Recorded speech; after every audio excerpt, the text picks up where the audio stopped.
Pour qui ont été recueillis par Djirim Bougou Bivigou et Yvette Okosa, la réaction de Gabon Télévision.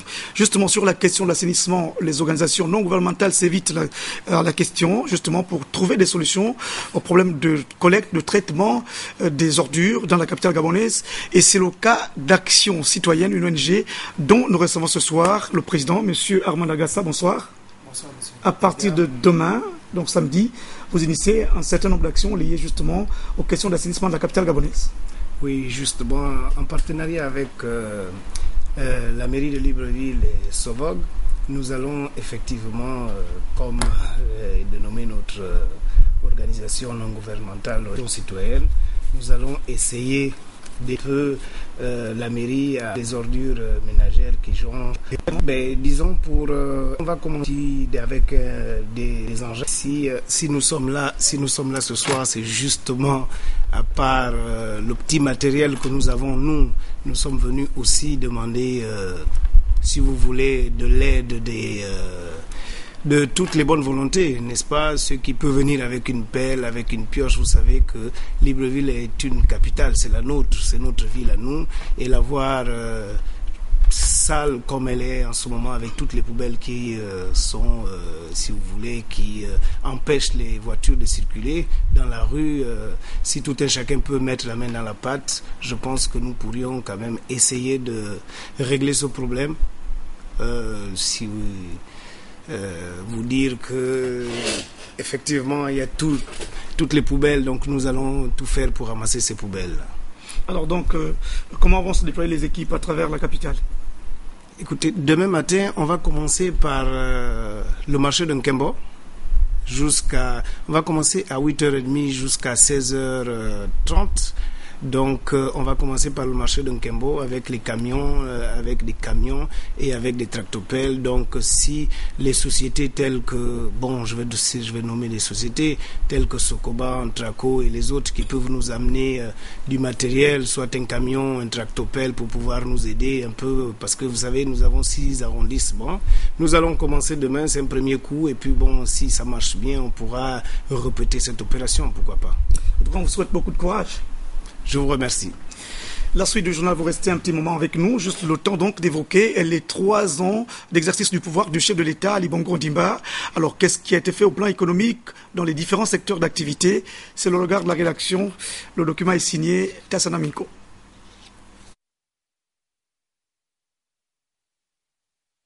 Don de la République entre 2009 et 2012 a été la réforme des secteurs primaires, secondaires et tertiaires en vue de répondre aux aspirations des populations et d'attirer les investisseurs pour une meilleure rentabilité du tissu économique du pays.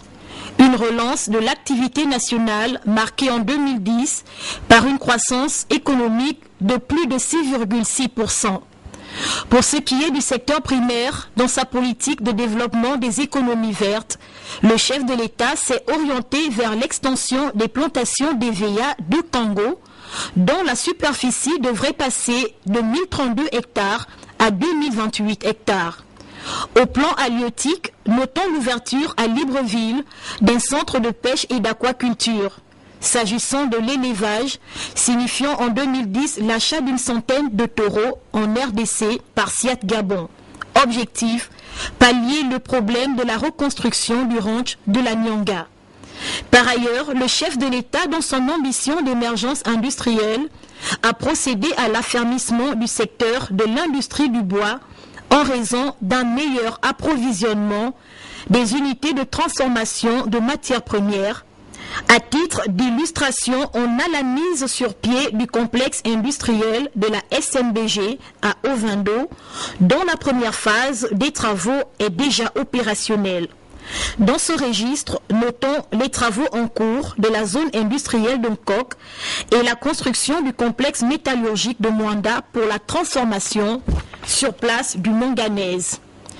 À côté de cela, la construction de la nouvelle raffinerie de Port-Gentil pour augmenter la capacité de production du pétrole gabonais. Venons-en au Gabon des services. Grosso modo, parlons des effectifs du secteur public recensés entre 2010 et 2012 qui ont progressé de 6,4% à 77 576 agents. Des progrès dus à l'augmentation de 9,04% du nombre des employés de la fonction publique. Ajoutez à cela la création de la zone commerciale de Nkok dont les travaux sont en cours. Le but étant de tenir en compte la main-d'œuvre entrepreneuriale. Cependant, malgré l'embellie de l'économie gabonaise, les populations restent tout de même confrontées aux problèmes aigus du chômage et de la vie chère. Les réformes budgétaires et fiscales ne semblent pas concilier avec les mesures sociales permettant l'amélioration des conditions de vie des populations. Une équation que devrait résoudre le gouvernement gabonais.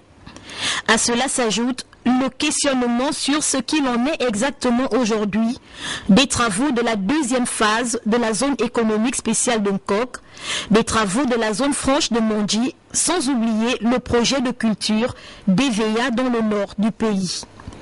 Toutefois, en 3 ans de gouvernance, le président de la République, Ali Bongo Ondimba, a su poser les fondements d'une économie diversifiée et attrayante pour la concrétisation d'un Gabon émergent à l'horizon 2025.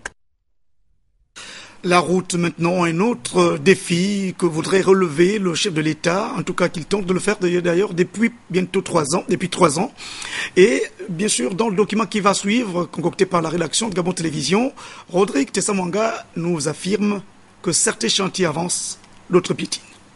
9 octobre 2012, 3 ans déjà qu'Ali Bongo Ondimba a accédé à la magistrature suprême.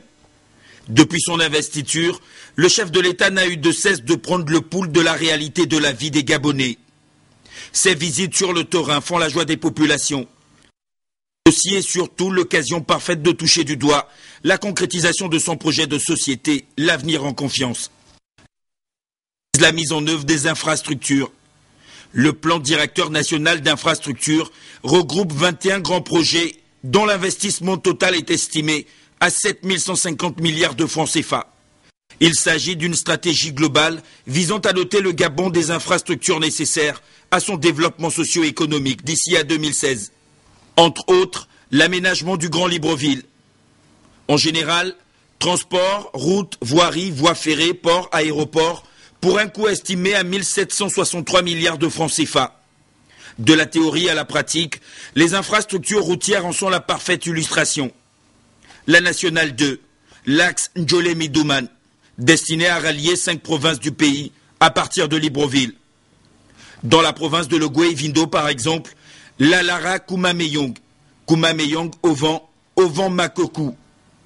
La route du Sud, on peut désormais, à partir de Lambaréné, atteindre Mouila, la capitale provinciale de Langounié, sur une route entièrement bitumée.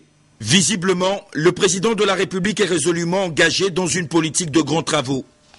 Un engagement confronté à de nombreuses difficultés. C'est le moins que l'on puisse dire au regard de certains chantiers qui avancent à pas de tortue. L'axe PK12 Toum, dont l'évolution est peu satisfaisante, disons piétine. À Libreville, des voies secondaires ont été réhabilitées. La livraison des échangeurs se fait progressivement. Si les travaux au charbonnage dans le premier arrondissement de Libreville sont quasiment bouclés, ce n'est pas du tout le cas à Nzengayon et à Iaï dans le 5e arrondissement. À l'intérieur du pays, on est surtout séduit par la construction du pont routier et ferroviaire de Mayumba dans le département de la Basse-Bagno et la route Mouila-Chibanga. Le gouvernement de la République a aussi mobilisé d'importants moyens pour la réhabilitation du pont de Congo sur le fleuve Como. Ici, les travaux semblent rassurés. Le renforcement du réseau routier au sud du Gabon va favoriser la connexion vers le Congo dans le cadre de la route transafricaine. Une telle ambition exige aussi de rallier les provinces de Langounié, de Logoué-Lolo et de l'Anyonga. Dès 2012, et ce sur 3 ans, 25 milliards de francs CFA sont destinés à financer les voiries des capitales provinciales et départementales sur toute l'étendue du territoire national. Là encore, beaucoup reste à faire. En tout cas, le secteur des infrastructures routières qui va recevoir entre autres l'appui de la toute nouvelle agence allemande de développement. C'est d'ailleurs l'objet d'un accord, une convention même, qui a été signée aujourd'hui au ministère des Affaires étrangères en présence, pour le compte de la rédaction de Gabon Télévision, de Yves Oyono.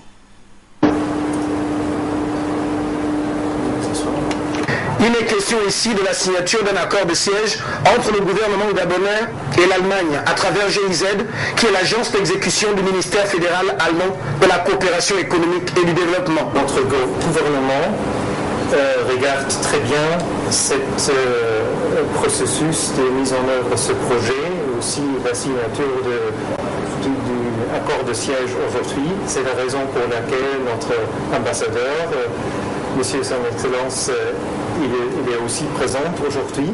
Le dit accord serait avec les contrats qui vont s'en suivre les éléments notables de formalisation de l'accord de coopération technique signé avec le Gabon le 27 novembre 1968.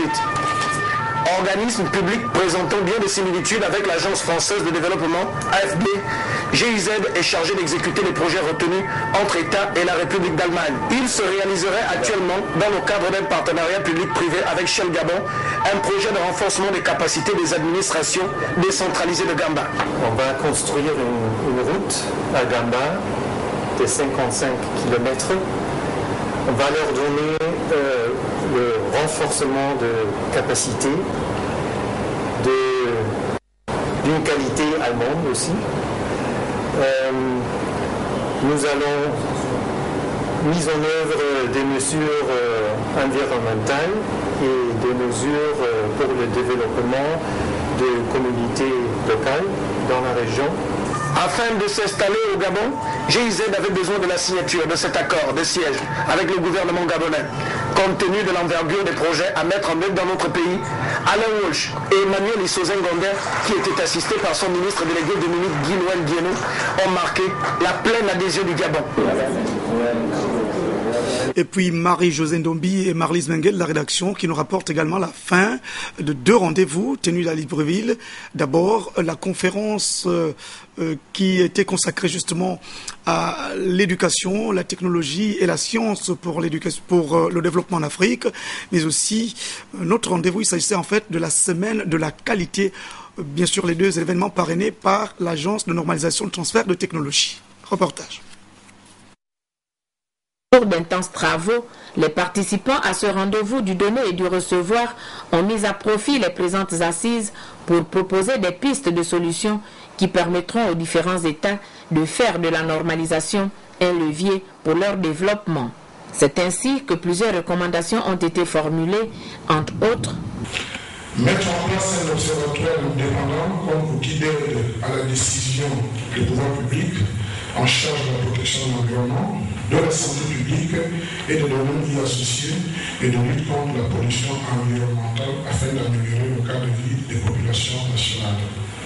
Accompagner le développement du tourisme national et régional, exiger la certification à toutes les entreprises fournisseurs de biens et de services à l'État, exiger à tous les établissements publics et parapublics ainsi qu'aux principales administrations publiques de s'engager à la démarche qualité. Enfin, doter le Gabon d'un laboratoire national de métrologie. Satisfait du gouvernement qui vient d'abriter cette rencontre à Libreville, la première du genre en Afrique subsaharienne.